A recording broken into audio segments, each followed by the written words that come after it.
Ever since it was unveiled that the Peacock Miraculous could make full human-figured Sentimonsters, the fandom rose up to the sky, speculating that Adrien was a Sentimonster rather than an actual human being. Examining it on two main points: A, cause his mother was the previous owner of the Peacock Miraculous, and B, he was essentially an identical clone of his cousin Felix. According to me, Adrien being a Sentimonster doesn't make a whole lot of sense from both the actual and storyline perspective, but I do believe there might be something going on. To me, I think Felix is actually the Sentimonster, if the theory does come into action.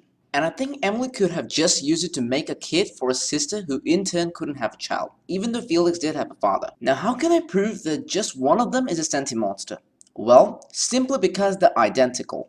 Like, not just they look so similar, but they're just so alike in appearance and voices that it managed to fool everyone off stage. Sure, they're cousins, and their moms are identical twins, but that doesn't mean that these two need to be so physically close. And for some awkward reason, Felix somewhat has Gabriel's DNA. He reflects more of Gabriel's personality rather than his own side. I mean, just look at him.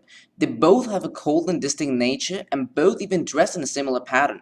Even the facial look and attitude of speaking is also pretty similar. So why Felix? Simply because he's a jerk, he's cold and distinct, and possesses an evil nature.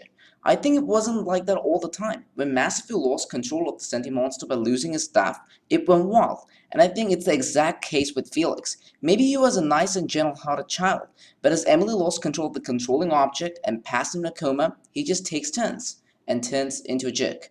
Let me know what you guys think in the comment section below. We'd love to know.